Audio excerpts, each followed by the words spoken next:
अस्सलाम वालेकुम। मेरा नाम मोहम्मद मज़हर आज़म है और मैं डाउ मेडिकल कॉलेज में सेकेंड ईयर एमबीबीएस का स्टूडेंट हूँ। आज हम जो अपना टॉपिक स्टार्ट करने जा रहे हैं that is a very much important topic in terms of MD CAT और इंटर के बच्चों के लिए भी, ख़ास तौर पर इंटर के बच्चों के लिए समझना ज़रूरी है। उन्हें स्टमक का टॉपिक बहुत मुश्किल लगेगा, बिल्कुल समझ में नहीं आएगा कि ये क्या चीज़ है। अगर आप समझना चाहते हैं और you really want to clear your concepts, तो फिर आप इस वीडियो को कम्प्लीटली देखिएगा। ऑब्वियसली वीडियो लंबी होगी बिकॉज मैं इसमें स्ट्रक्चर को भी डिस्कस करूँगा और फिर स्टमक में जो डाइजेशन होती है उसका प्रोसेस क्या है वो भी डिस्कस करूँगा। ठीक है, एक वन शॉर्ट लेक्चर होने जा रहा है ऑन द स्टमक। कह रहे हैं स्टमक जो है वो जे शेप्ड ऑर्गन है और ये मस्कुलर ऑर्गन है, यानी कि मसल से मिलके बना है। और इसकी शेप कैसी है? जे लाइक है। देखो ये ऐसे ही लग रहा है कि जे है पूरा। ये जे शेप मस्कुलर ऑर्गन है और ये पाउच लाइक स्ट्रक्चर है विच इज एसोसिएटेड विद, इसके साथ एसोसिएशन इस तरह है कि यार एसोफेगस जो होता है वो इसके आगे की तरफ होता है, तो कहते हैं एंटीरियरली। और यहाँ पर जो इसका ड्यूडेनम होता है वो इसके पीछे से शुरू हो रहा होता है, तो ड्यूडेनम पोस्टीरियरली। तो कह रहे हैं जो स्टमक है it is associated with oesophagus, जो आपकी एक ट्यूब है जो खाना लेके आ रही है आपके मुंह से, उसके साथ वो एंटीरियरली होती है और जो ड्यूडेनम होता है वो इसके पीछे होता है। ठीक है, और कह रहे हैं ये कहाँ पर होता है? It lies in the upper left of human abdominal cavity. हमारे एब्डोमेन जो है, हमारा पेट है, उसके लेफ्ट साइड पे और ऊपर की तरफ, upper left of the human abdominal cavity, वहाँ पर हमारा स्टमक पाया जाता है।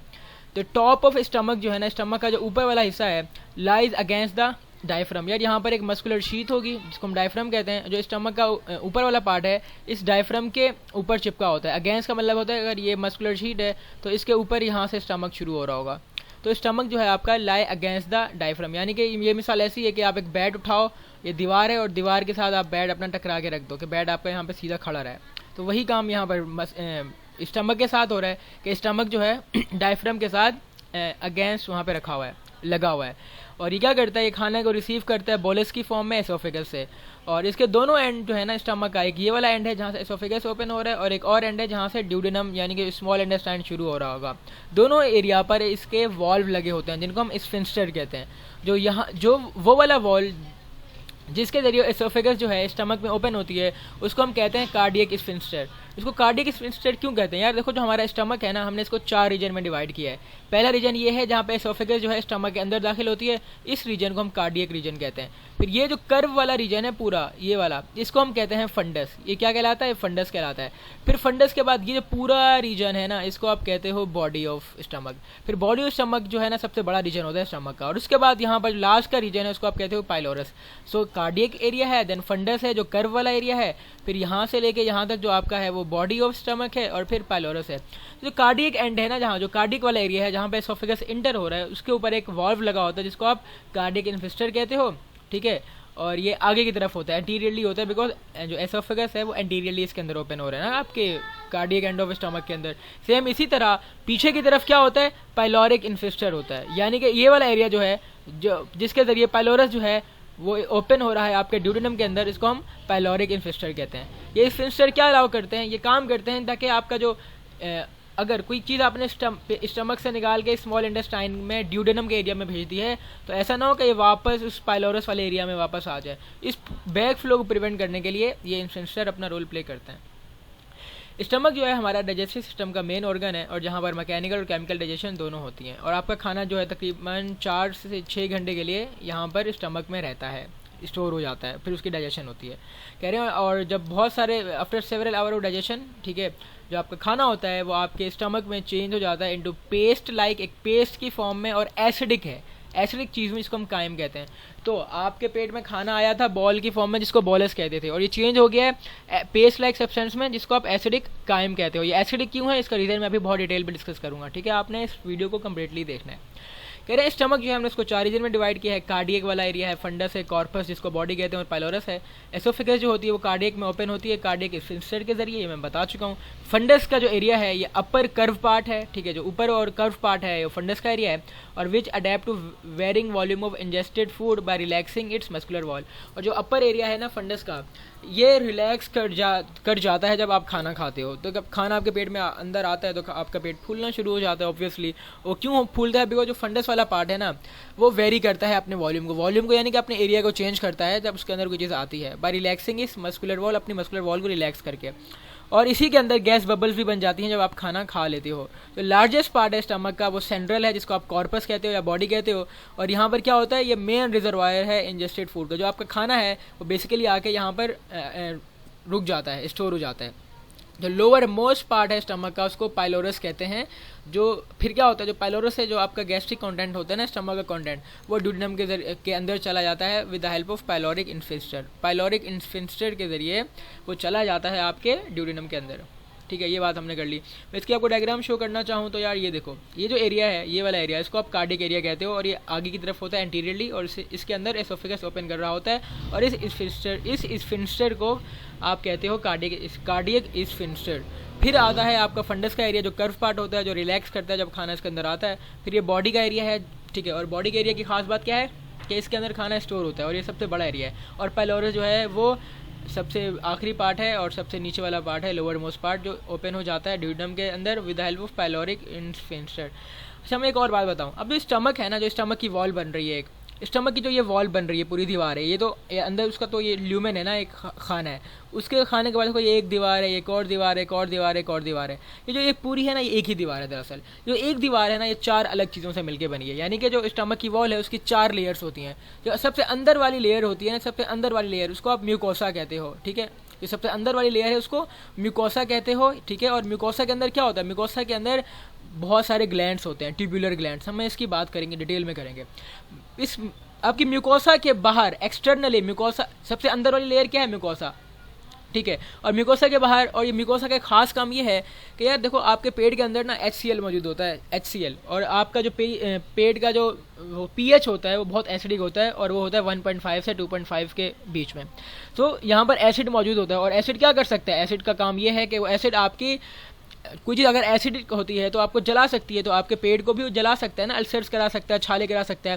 तो जो म्यूकस है ना, ये म्यूकस की जो लेयर है, म्यूकोसा की जो लेयर है स्टमक की, ये प्रोटेक्ट करती है। ये म्यूकस, इसके अंदर म्यूकस सीक्रेटिंग सेल्स होते हैं, म्यूकॉइड, जो प्रोटेक्ट करते हैं आपके स्टमक की लाइनिंग को। ठीक है, कैसे प्रोटेक्ट करते हैं, इसके अंदर वो बाइकार्बोनेट आयंस डालते रहते हैं। बाइकार्बोनेट आयंस क्या होते हैं, वो होते हैं जो आपकी एसिडिटी को कम कर देते हैं। तो म्यूकोसा इस तरह आपके पेट को भी प्रोटेक्ट कर रहा होता है, स्टमक की लाइनिंग को प्रोटेक्ट कर रहा होता है कि वो एसिडिक इफेक्ट से ख़राब ना हो जाए। इसके साथ साथ म्यूकोसा के बाहर जो लेयर होती है वो सब म्यूकोसा होती है, और सब म्यूकोसा एक पतली लेयर है। म्यूकोसा बहुत थिक लेयर है, सब म्यूकोसा पतली लेयर है, और सब म्यूकोसा के अंदर कोई ग्लैंड्स नहीं होते। सब म्यूकोसा के बाद एक तीसरी लेयर आती है जो मसल्स की लेयर होती है। ठीक है, और आपके पेट की मसल जो है वो 3 तरह की होती हैं, हम उनको इंशाल्लाह आगे डिटेल में डिस्कस करेंगे। बट एक तरह की जो अंदर वाली मसल्स होती हैं, वो सबसे अंदर वाली वो होती हैं ऑब्लिक तरह की, यानी थोड़ी टेढ़ी तरह की। ये इस तरह आ रही होंगी। ठीक है, ये देखो, ये ऑब्लिक है। ऑब्लिक यानी कि इस तरह के पैटर्न में आ रही हैं, थोड़ी कर्व हो रही हैं, ये ऑब्लिक पैटर्न है। तो सबसे अच्छा, तो तीसरी लेयर है उसको कहते हैं मस्कुलर एक्सटर्ना।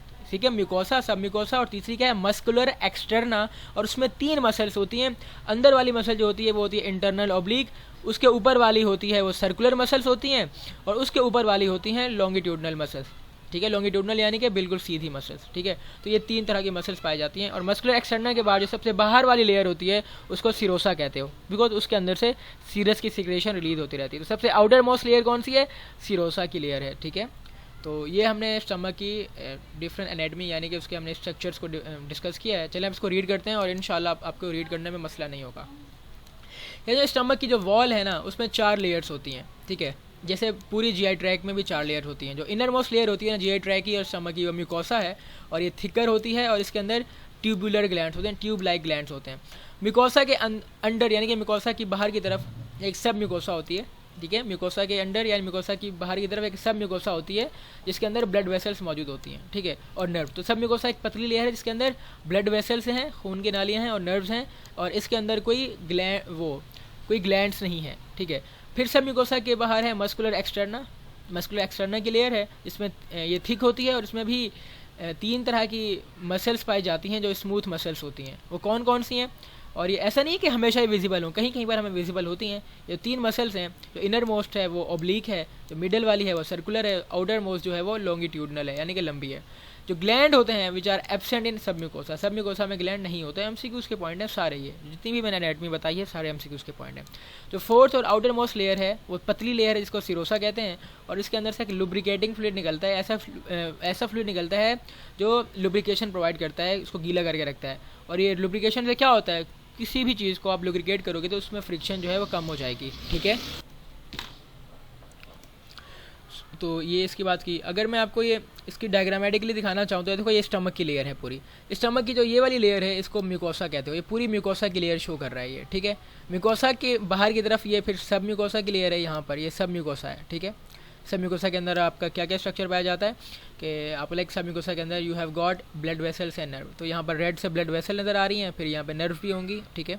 और सब म्यूकोसा के बाद मसल्स की लेयर आ जाती है जिसमें सबसे अंदर वाली होती है ओब्लीक की लेयर, देन आती है सर्कुलर लेयर, ठीक है।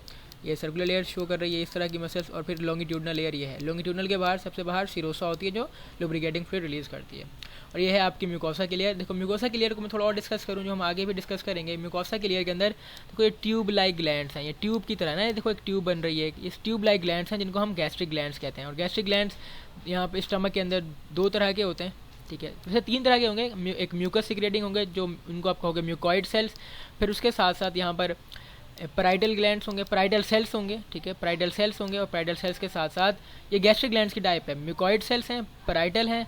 पैराइटल का दूसरा नाम होता है ऑक्जेंटिक, OXYNTIC, ऑक्जेंटिक है। और उसके साथ साथ जो एक और है वो होता है आपके चीफ सेल्स, ठीक है। चीफ सेल्स होते हैं और इनका क्या काम होता है मैं बताऊंगा। Chief cell basically pepsinogen release करता है। क्या रिलीज़ करता है? पेप्सिनोजिन, एक एंजाइम होता है। और इसके साथ साथ जो आपका ये मेन है, मेन वाला सेल जो है आपका जिसको हमने डिस्कस किया, पैराइटल क्या रिलीज़ करता है? HCl जो है एसिड वो रिलीज़ करता है, ठीक है। तो चलिए हम इसको डिस्कस करना स्टार्ट करते हैं। और ये म्यूकोसा की लेयर है, फिर उसके ऊपर ना इस ट्यूब लाइक जो स्ट्रक्चर है ना म्यूकोसा का, उस लेयर में ना कुछ गैस्ट्रिक पिट भी होते हैं। गैस्ट्रिक पिट क्या होते हैं यार? देखो सरफेस पे जो सेल्स मौजूद होते हैं ना किसी भी लाइनिंग के, उनको आप कहते हो एपिथेलियम के सेल, सरफेस एपिथेलियम। तो सरफेस एपिथेलियम पे कुछ इलोंगेटेड एरियाज़ होते हैं, ये जो लंबे एरिया होते हैं, प्रोजेक्शंस होती हैं सरफेस एपिथेलियम पे, जो कुछ प्रोजेक्शंस होती हैं आप उनको गैस्ट्रिक पिट कहते हो, ठीक है। तो लें स्टार्ट करते हैं इनको डिस्कस करना। और यहाँ पर उन्होंने एक स्ट्रक्चर दिखाया हुआ है, मैं इसको भी दोबारा भी डिस्कस करूँगा, ठीक है। पहले हम रीड कर लेते हैं। कह रहे हैं अगर स्टमक एम्प्टी होगा ना तो कॉन्ट्रैक्ट हो जाएगा। जब उसके अंदर खाना जाता है तो स्टमक रिलैक्स हो जाता है, और जब एम्प्टी होता है तो क्या हो जाता है? कॉन्ट्रैक्ट हो जाता है। जब स्टमक कॉन्ट्रैक्टेड स्टेट में होता है ना तो उसकी सबसे अंदर वाली लेयर जो म्यूकोसा होती है उसके अंदर बहुत सारे फोल्ड्स बन जाते हैं जिनको आप रुगाए कहते हो, ठीक है। और क्या फोल्ड्स बन जाते हैं किसके अंदर? आपके म्यूकोसा के अंदर। आपका अगर स्टमक कॉन्ट्रैक्ट कर जाए, और कॉन्ट्रैक्ट उस वक्त करेगा जब खाना नहीं होगा, रुगाए कहते हो। और इसी कॉन्ट्रैक्शन ऑफ और ये क्यों होता है? Because of the contraction of muscularis mucosa. Muscularis mucosa, जिस तरह ये नीचे मसल्स की लेयर है ना, इसी तरह म्यूकोसा के अंदर भी एक मसल्स की लेयर होती है जिसको आप मस्कुलरिस म्यूकोसा कहते हो। और इस मस्कुलरिस म्यूकोसा की कॉन्ट्रैक्शन की वजह से अंदर रुगाए बन जाते हैं या लॉन्गिट्यूडनल फॉल्ट्स बन जाते हैं। और क्या रीज़न होता है इसका? एक तो है कि आपके लॉन्गिट्यूडनल फॉल्ट्स बन गए हैं because of the contraction of muscularis mucosa, और साथ साथ आपकी जो सब म्यूकोसा होती है ना वो भी लूजली अटैच होती है, उसकी कंसिस्टेंसी लूज़ होती है। तो जब उसके अंदर कोई चीज़ होगी नहीं तो साफ सी बात है, अब ये गुब्बारे की मिसाल ले लो, गुब्बारे के अंदर हवा भर दो वो बिल्कुल फ्लैट हो जाता है, ठीक है, और स्मूथ हो जाता है। लेकिन आप उससे हवा निकाल दो तो बिल्कुल वो टेढ़ा टेढ़ा इस तरह का हो जाता है, और उसके अंदर यहाँ हवा भरने की जगह होती है। सेम पेट के अंदर होता है, अगर आप पेट के खाली छोड़ दोगे तो वो कॉन्ट्रैक्ट होकर इस तरह अजीब सा स्ट्रक्चर बना लेगा, फॉल्ट बना लेगा, ठीक है। यानी सरफेस जो है ना it is further subdivided by furrows called gastric pit. जो आपकी म्यूकोसा की सरफेस होती है, ये देखो यहाँ पे आपका स्टमक की कैविटी होगी और ये पूरी सरफेस है। क्या जो सरफेस है it is divided by furrows, यानी कि फरोज कहते हैं गहराई, ठीक है। It is divided by furrows called gastric pit. तो सरफेस जो इसको आपने फर्दर डिवाइड कर दिया है bye furrows called gastric pit. तो लॉन्गिट्यूडनल फोर्स या रुगाए थे, अब आप फरोज भी आ गए जिनको आप गैस्ट्रिक पिट कहते हो। ये जो फनल शेप्ड इन्वेजिनेशन है, इन्वेजिनेशन यानी गहराई है फनल शेप्ड की, ये जो गैस्ट्रिक पिट कह रहे हैं ये फनल शेप्ड है। According to them this is a funnel like है, ये फनल लाइक ही है बिल्कुल। तो फनल शेप जो आपकी ये इलोंगेशंस हैं, ठीक है, इन्वेजिनेशंस हैं जो एपिथेलियम की, they are continuous at their base with tubular gland. उनकी बेस पे देखो यहाँ पे ये ग्लैंड निकल रहा है, उनकी बेस पे ये जो फनल शेप्ड इन्वेजिनेशंस हैं जिनको हम गैस्ट्रिक पिट कहते हैं, अपनी बेस पे यानी कि अपने बिल्कुल नीचे they are continuous with tubular gastric gland. नीचे जो है ये गैस्ट्रिक ग्लैंड के साथ कंटिन्यूस हैं। तब म्यूकोसा के अंदर बहुत सारे म्यूकस सिक्रेटिंग म्यूकॉइड सेल होते हैं। जो आपकी म्यूकस होती है उसके अंदर म्यूकॉइड सेल्स होते हैं जो म्यूकस सिक्रेट करते हैं। It secrete mucus and bicarbonate ion. तो आपके म्यूकॉइड सेल्स जो होते हैं जो आपके म्यूकोसा के अंदर मौजूद होते हैं वो क्या सिक्रेट करते हैं? म्यूकस सिक्रेट करते हैं लुब्रिकेशन के लिए, और बाइकार्बोनेट आयन। बाइकार्बोनेट आयन क्या करते हैं कि आपकी म्यूकोसा को अल्कलाइन बना देते हैं ताकि आपकी पेट की जो एसिडिटी है ना वो आपके इस लेयर को अफेक्ट ना करे। जब इस लेयर को अफेक्ट ना करेगी तो स्टमक की जो उसके अंदर की तरफ लेयर्स मौजूद होंगी उनको भी अफेक्ट नहीं करेगी, ठीक है। तो जो ये जो म्यूकस म्यूकोसा है उसके अंदर म्यूकोइड सेल्स होते हैं जो क्या सिक्रिएट करते हैं, बाइकार्बोनेट आयन और म्यूकस। तो गैस्ट्रिक म्यूकोसा है कह रहे हैं, ये ग्लाइकोप्रोटीन है, एक तरह का ग्लाइकोप्रोटीन है जो यानी कि कार्बोहाइड्रेट और प्रोटीन से मिलकर बना है, which is a means of lubrication, because mucus secrete करेगा तो लुब्रिकेशन भी करेगा और साथ साथ में प्रोटेक्ट करता है स्टमक को against the action of HCl, और आपके पेट को बचाता है HCl के एक्शन से, ताकि जो एसिडिटी है HCl की उससे आपका पेट ख़राब ना हो जाए। ठीक है, जब आपको एसिडिटी हो जाती है तो आप क्या यूज़ करते हो, आप डिफरेंट चीज़ें यूज़ करते हो ना। ठीक है, तो उससे आपकी एसिडिटी कम हो जाती है, वो चीज़ें यूज़ करते हो, ठीक है, जिससे आपकी एसिडिटी कम हो जाए। तो वो इससे उनका रोल भी यही होता है कि वो HCl से आपको प्रोटेक्ट करते हैं बाइकार्बोनेट आयन रिलीज़ करके। तो आपके जो म्यूकोसा के अंदर म्यूकोइड सेल्स हैं वो भी बाइकार्बोनेट आयन रिलीज़ करते हैं ताकि आप HCl की एसिडिटी से बच सको और अपनी प्रोटियोलाइटिक एंजाइम से भी बच सको। अरे ये क्या मतलब है यार, प्रोटियोलाइटिक एंजाइम वो होती हैं जो प्रोटीन्स को तोड़ती हैं, और नॉर्मली जब एंजाइम्स रिलीज़ होती हैं ना वो इनएक्टिव होती हैं, जब इनएक्टिव होती हैं, और जब उनके अंदर HCl ऐड हो जाता है तो वो एक्टिव हो जाती हैं, और जब एक्टिव हो जाती हैं ना तो वो प्रोटीन्स को तोड़ना उनका काम है। तो आपकी जो लेयर है ये भी ग्लाइकोप्रोटीन की लेयर है, और आपके अंदर जो मसल्स मौजूद हैं पेट के अंदर वो भी प्रोटीन्स उनमें मौजूद होगा। तो अब आपका जो पेट है यानी कि प्रोटियोलाइटिक एंजाइम आपके पेट को भी खाना शुरू कर देंगी। तो इससे बचने के लिए आपकी जो ये ग्लाइकोप्रोटीन की ये लेयर है ना ये आपको प्रोटेक्ट करती है इन प्रोटियोलाइटिक एंजाइम के एक्शन से भी। ठीक है, तो हमने क्या क्या फंक्शन पढ़े कि ये प्रोटियोलाइटिक एंजाइम के एक्शन से भी बचाती है और एसिडिटी से भी बचाती है। कह रहे हैं अब हम डिवाइड करेंगे हमारे पेट के अंदर बहुत सी तरह के ग्लैंड्स होते हैं। इन ग्लैंड्स की बिना पर जो म्यूकोसा की जो लेयर होती है ना हमारी, हम उसको डिफरेंट एरियाज में डिवाइड कर सकते हैं, डिफरेंट रीजन में डिवाइड कर सकते हैं on the basis of type of gastric gland which are found in mucosa. On the basis of type of gastric gland found in mucosa हम म्यूकोसा को डिफरेंट रीजन्स में डिवाइड कर सकते हैं। ठीक है, पहला रीजन होता है कार्डियक रीजन का। ठीक है, कार्डियक वाला एरिया, वहाँ पर कार्डियक ग्लैंड मौजूद होते हैं, और कार्डियक ग्लैंड क्या करते हैं, सिर्फ म्यूकस सिक्रिएट करते हैं। MCQ का point, cardiac gland secrete only mucus. तो सेकंड रीजन होता है जिसमें फंडस भी आ जाता है और आपकी बॉडी भी आ जाती है। ठीक है, सेकंड रीजन कौन सा है, फंडस वाला रीजन है जो कर्व पार्ट था, और कॉर्पस जो कि मेन बॉडी है। इनमें मौजूद होते हैं gastric gland proper gastric gland इसके अंदर होते हैं, और फंडिक ग्लैंड्स होते हैं। तो गैस्ट्रिक ग्लैंड प्रॉपर है और फंडिक ग्लैंड है। कह रहे हैं here the main mucoid cells are lying, यहाँ पर जो सबसे बेहतरीन और असल जो म्यूकोइड सेल्स हैं ना जो प्रोटेक्ट करते हैं आपके स्टमक को, स्टमक की लाइनिंग को, वो यहाँ पर मौजूद होते हैं। किसके अंदर, गैस्ट्रिक ग्लैंड प्रॉपर के अंदर और फंडिक ग्लैंड्स के अंदर।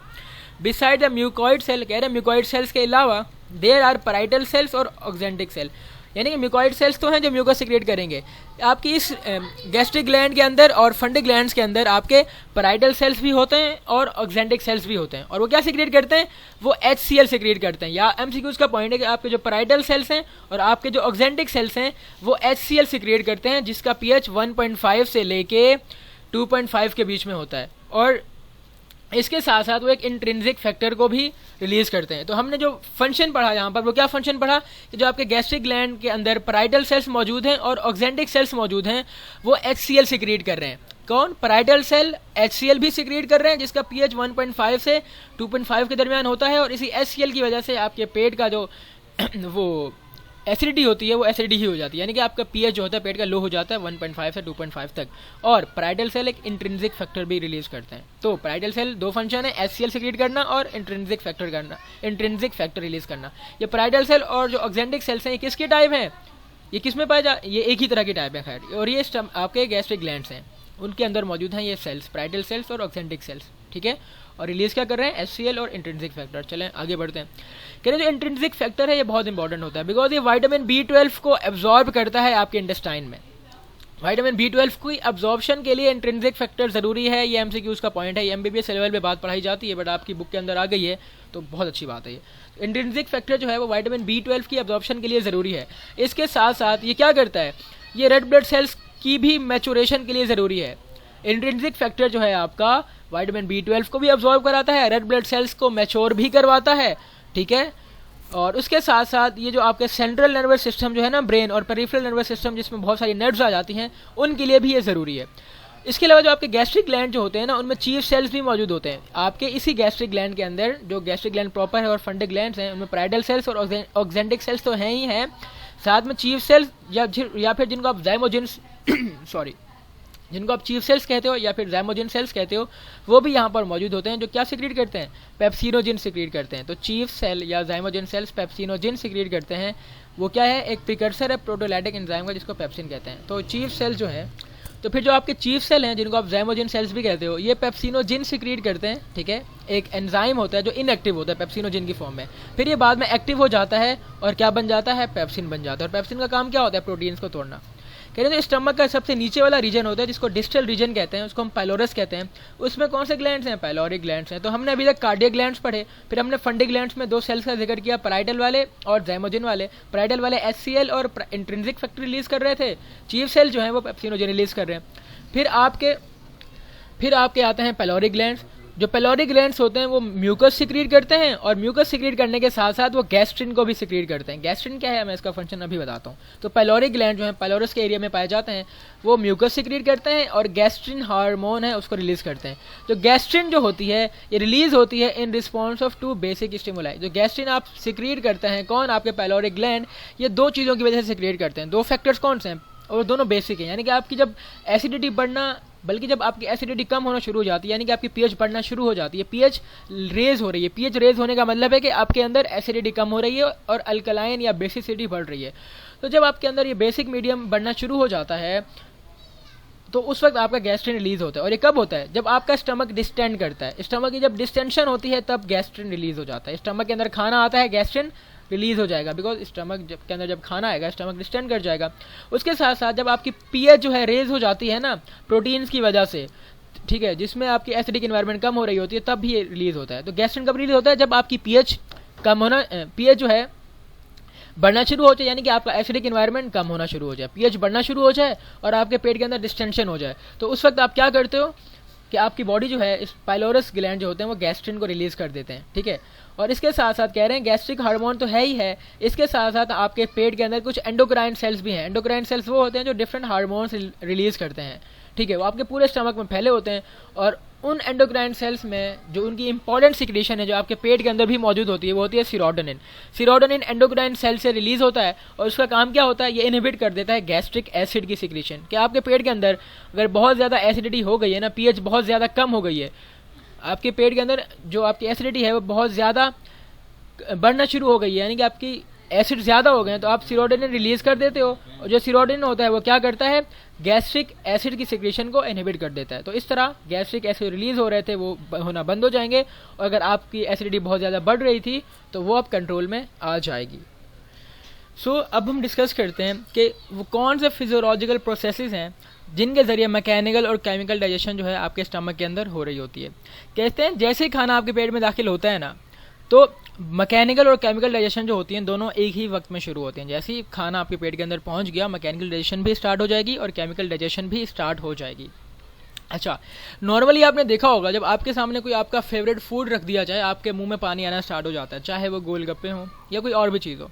जैसे ही आपके सामने वो चीज़ रख दी जाती है ना, तो आप क्या फील करते हो कि आपके मुंह में ना एक पानी भरना शुरू हो जाता है, ठीक है। वो एक लिक्विड सा जो स्लाइवा है वो रिलीज होना शुरू हो जाता है। ये सब कुछ होता है एंटिसिपेशन में, ठीक है। इस चीज़ को एंटिसिपेशन कहते हैं कि जब भी उस चीज़ की कोई स्मेल आती है, टेस्ट या साइड या साउंड आपने सुन लिया कि यार वो चीज़ आ रही है, तो आपके मुंह में पानी आना शुरू हो जाता है। जब पानी आना शुरू हो जाता है ना, तो कैसे आता है यार, जैसे आप वो चीज़ देखते हो ना, तो आपकी एक नर्व होती है वेगस नर्व। वो वेगस नर्व जो होती है वो सिग्नल्स भेज देती है ब्रेन को। कौन सी नर्व, वेगस नर्व सिग्नल भेजती है ब्रेन को, एंटिसिपेशन के सिग्नल कि कोई चीज़ आने वाली है मेरे मुंह में, मेरे पास आने वाली है और ये मेरी फेवरेट चीज़ है, तुम सलाइवा रिलीज कर दो। तो ब्रेन हुक्म देगा आपके सलाइवरी ग्लैंड्स, तो फिर आपका ब्रेन सिग्नल देगा आपके सलाइवरी ग्लैंड्स को जो आपके स्टमक में, आपके ओरल कैविटी में मौजूद हैं, और वो रिलीज कर देंगे सलाइवा, जिससे आपके मुंह में पानी आना शुरू हो जाएगा। या तो ये एंटिसिपेटरी सिग्नल इस तरह मिलते हैं कि आपके सामने कोई रख दिया जाए, या आप आवाज़ सुन लो, या टेस्ट आ जाए, या फिर कोई खाना आपके पेट के अंदर पहुंच जाए। जब खाना आपके पेट के अंदर पहुंच जाता है असल में, ठीक है, खासतौर पर जब प्रोटीन्स पहुंच जाते हैं आपके पेट में, तो गैस्ट्रिन हार्मोन रिलीज होता है। मैंने पहले भी अभी ऊपर जिक्र किया है कि गैस्ट्रिन हार्मोन उस वक्त रिलीज होता है जब आपकी बॉडी में प्रोटीन्स बढ़ जाएं, यानी कि आपकी पीएच बढ़ जाए, प्रोटीन्स बढ़ जाए, तो एसिडिटी कम हो रही होती है, तब आपका गैस्ट्रिन रिलीज होता है, ठीक है। Hormone release into the blood, gastric hormone जो है वो ब्लड में रिलीज हो जाता है जैसे ही खाना आपके पेट में पहुंचता है, खास तौर पे प्रोटीन्स पहुंचते हैं, और सिग्नल ब्रेन को कौन भेजती है, वेगस नर्व भेज देती है। वेगस नर्व जो होती है ना, ये पैरासिम्पैथेटिक नर्वस सिस्टम का पार्ट है। यार पैरासिम्पैथेटिक नर्वस सिस्टम कौन सा होता है, पैरासिम्पैथेटिक नर्वस सिस्टम एक ऑटोनॉमिक नर्वस सिस्टम है, यानी हमारी बॉडी में जो नर्वस सिस्टम है वो ऑटोनॉमिक नर्वस सिस्टम है। ऑटोनॉमिक नर्वस सिस्टम की 2 टाइप्स हैं, सिम्पैथेटिक एंड पैरासिम्पैथेटिक। जो सिम्पैथेटिक नर्वस सिस्टम है, ठीक है, वो उस वक्त एक्टिव होता है जब आपने कोई लड़ना हो, झगड़ना हो, बहस करनी हो, गुस्सा करना हो, तो उसको कहते हैं फाइट एंड फ्लाइट रिस्पॉन्स वाला सिस्टम। कौन सा? Sympathetic nervous system. Parasympathetic nervous system कौन सा है? पैरासिम्पैथेटिक नर्वस सिस्टम उस वक्त रिलीज होता है, उस वक्त एक्टिवेट हो जाता है जब आपने सुकून करना हो, जब आप खाना खा रहे होते हो, सुकून से खाना खा रहे होते हो, ठीक है, आपका बॉडी रिलैक्स हो रही होती है, जब आप सो रहे होते हो, जब तब भी पैरासिम्पैथेटिक नर्वस सिस्टम एक्टिवेट हो जाता है। तो जब आपने सुकून वगैरह करना है तो ये एक्टिव हो जाएगा पैरासिम्पैथेटिक। और वेगस नर्व उसकी एक नर्व है जो सिग्नल देती है ब्रेन को, ठीक है। और ये जो पैरासिम्पैथेटिक नर्वस सिस्टम है बहुत से फंक्शन कंट्रोल करता है, जैसा कि आपकी हार्ट बीट हो गई, आपका इम्यून रिस्पॉन्स हो गया कि आपने किस तरह बीमारियों से लड़ना है, इसके साथ साथ जो आपकी डाइजेशन को कंट्रोल करना है वो भी पैरासिम्पैथेटिक नर्वस सिस्टम करवाता है। कह रहे हैं जब आपने गैस्ट्रिन रिलीज की है, जब आपके पेट में खाना पहुंचा है, वो ब्लड के जरिए जाती है और जो गैस्ट्रिक ग्लैंड जो पेट में मौजूद हैं उनको हुक्म देती है ताकि वो अपना गैस्ट्रिक जूस क्या है, जो HCl वगैरह है और ये पेप्सिनोजिन, ये सब रिलीज करें। किसमें? स्टमक के ल्यूमेन में, यानी स्टमक की कैविटी में गैस्ट्रिन जाएगी ब्लड के जरिए और हुक्म किसको देगी? गैस्ट्रिक ग्लैंड्स को कि आप अपना गैस्ट्रिक जूस रिलीज करो। तो जो गैस्ट्रिक जूस है, जो हमने पहले भी कहा है, उसके अंदर HCl होगा, ठीक है, और पेप्सिनोजिन। HCl कौन रिलीज करता है? प्राइडल सेल्स, जिनको आप ऑक्जेंटिक सेल्स भी कहते हो। पेप्सिनोजिन कौन रिलीज करता है? Chief cell. तो HCl होता है आपके खाने को सॉफ्ट कर देता है, बैक्टीरिया को या किल्स कर देता है आपके जर्म्स को, और कन्वर्ट करता है इनएक्टिव पेप्सिनोजिन को इनटू एक्टिव एंजाइम पेप्सिन। बहुत इंपॉर्टेंट फंक्शन है। HCl क्या कर रहा है? खाने को सॉफ्ट कर रहा है, जर्म्स को मार रहा है, और इनएक्टिव पेप्सिनोजिन को चेंज कर रहा है एक्टिव पेप्सिन में। और पेप्सिन क्या करेगी? प्रोटीन्स को तोड़ देगी इनटू पेप्टोन्स। प्रोटीन को तोड़ के पेप्टोन बनाएगी। पेप्टोन क्या होते हैं? Short chain polypeptide. पेप्सिन क्या होते हैं? और प्रोटीन्स क्या होते हैं? Long chain polypeptide. और पेप्टोन्स क्या होते हैं? Short chain polypeptide. Peptones are short chain polypeptide. MCQ का पॉइंट है।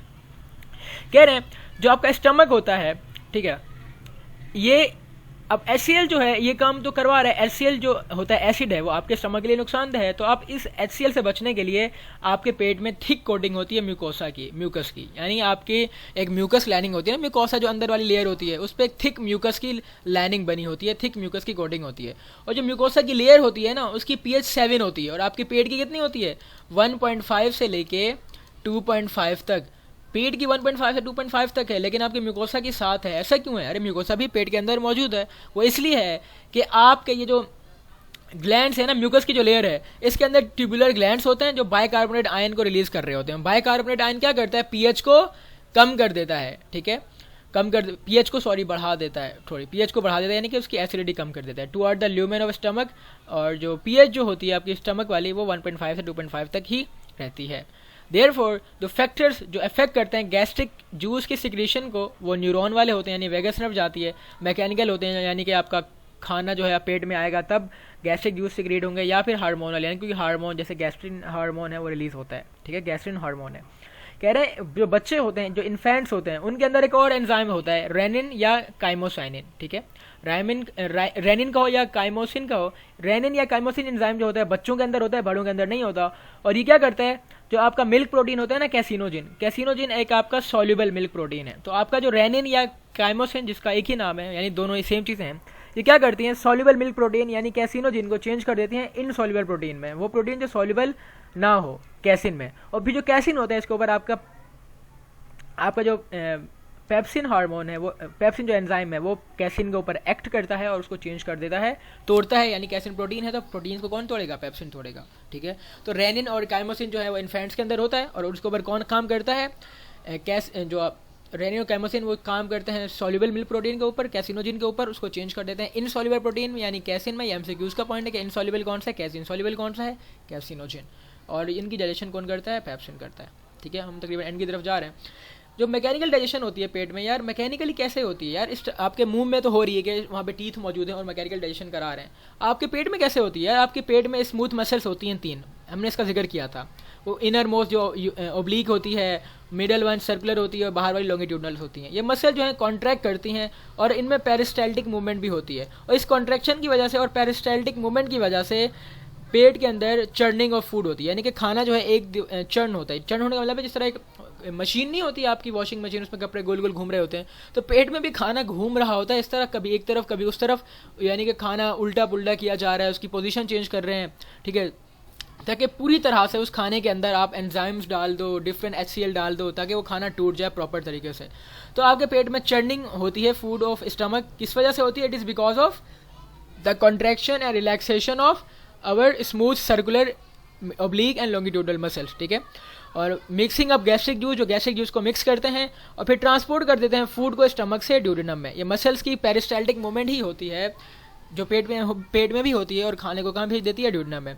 फूड आफ्टर सेवरल आवर्स, जब बहुत सारे घंटे गुजर जाते हैं मैकेनिकल और केमिकल डाइजेशन के, तो खाना जो है वो काइम में चेंज हो जाता है। और काइम क्या है? एसिडिक काइम है, एसिडिक होती है, पेस्ट लाइक सब्सटेंस है, जिसको आप आहिस्ता आहिस्ता यानी बिट बाय बिट उसको डाल देते हो स्मॉल इंटेस्टाइन के पहले सेगमेंट में, जिसको आप ड्यूडेनम कहते हैं। तो ड्यूडेनम जो है स्मॉल इंटेस्टाइन का पहला सेगमेंट है, उसके अंदर आप इसको क्या करते हो? इस खाने को जो काइम है उसको वहाँ डाल देते हो। कह रहे जो मैकेनिकल डाइजेशन का प्रोसेस है ना, ठीक है, the process of mechanical digestion through its break down of food particle. जो मैकेनिकल डाइजेशन है वो खाने को तोड़ता है, फूड के पार्टिकल्स को स्मॉलर पार्ट्स में तोड़ देता है। तो इससे फ़ायदा क्या होता है? जब खाना देखो जब स्मॉलर पार्ट्स में टूट जाता है ना, एक बड़ा पीस है, इसकी मिसाल ऐसे लो कि आपने बनाना है टिक्का। अब टिक्का जो बनाना है आपने, तो आप क्या करते हो? उस चिकन के ऊपर जो होता है कट्स लगाते हो। जब कट्स लगाते हो तो उसके अंदर फिर आप मसाला डाल देते हो, ताकि वो मसाला जो है डीपली चला जाए उस चिकन के अंदर। इसी तरह जब आप अगर आप ना करो और आपका खाना जो चिकन है बिल्कुल ऐसा ही हो, उसके ऊपर मसाला डाल दो, तो वो मसाला अंदर मिक्स नहीं होगा। जब अंदर मिक्स नहीं होगा तो खाना सही से पकेगा ही नहीं, वो टिक्का सही से पकेगा ही नहीं, ठीक है। इसी तरह जो आपका डिफरेंट फूड जो होता है पेट के अंदर जाता है, आप उसको ब्रेक डाउन कर देते हो छोटे छोटे टुकड़ों में, ताकि अब जो गैस्ट्रिक जूस है ना जो आपने मिक्स करना है वो हर पार्टिकल के साथ प्रॉपर्ली मिक्स हो जाए, ठीक है। और यानी कि प्रॉपर्ली डाइजेस्टिव जूस जो है हर चीज़ के साथ मिक्स हो जाए और वहाँ पर ज़्यादा एरिया मिल जाए, ताकि बहुत ज़्यादा एंजाइम्स आकर इनके ऊपर एक्ट करें, ठीक है, और उसकी डाइजेशन हो जाए। तो स्मॉलर पार्ट्स में जब तोड़ देता है तो उससे सरफेस एरिया जो है बढ़ जाता है खाने का, ताकि केमिकल एक्टिविटी जो डाइजेस्टिव जूसेस की है वो प्रॉपर्ली हो जाए, ठीक है।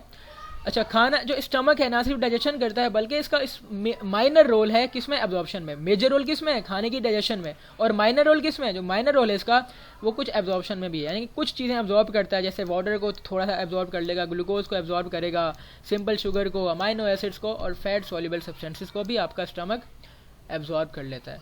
सो स्टूडेंट्स, ये था हमारा स्टमक का टॉपिक, डिटेल्ड वन और बहुत इंपॉर्टेंट टॉपिक है MD गेट के लिहाज से, और साथ में इंटर के बच्चों के लिए इसको समझना बहुत ज़रूरी था। मैं उम्मीद करता हूँ आपको मसल समझ में आ गई होंगी, ये ऑक्जेंटिक सेल्स क्या हैं ये समझ में आ गया होगा। मैं आपको एक डायग्राम दिखा दूँ जो मैं पहले डिस्कस कर रहा था, ये रही। ये जो आपकी स्टमक के गैस्ट्रिक ग्लैंड्स हैं ना, उनमें प्राइडल सेल्स मौजूद हैं। प्राइडल सेल्स क्या रिलीज़ करेंगे? HCl रिलीज़ करेंगे, ठीक है। और जो आपके फिर ये चीफ सेल्स हैं, ये रहे चीफ सेल्स, और चीफ सेल्स क्या रिलीज़ करेंगे? चीफ सेल्स सिक्रिएट करेंगे आपका पेप्सिनोजिन, ठीक है, पेप्सिनोजिन, जो फिर बाद में HCl की मदद से पेप्सिन में चेंज हो जाएगा। ये आपसे पूछते हैं कि पेप्सिनोजिन पेप्सिन में कैसे चेंज होता है? With the help of HCl। और HCl कौन सिक्रिएट करता है? Parietal cell. सो ये था हमारा आज का टॉपिक, जिसमें हमने स्टमक को इन डिटेल डिस्कस किया है। मैं उम्मीद करता हूँ कि आपको टॉपिक समझ में आएगा और पसंद भी आएगा। फिर इंशाल्लाह मिलते हैं नेक्स्ट वीडियो में, तब तक के लिए अल्लाह हाफिज़।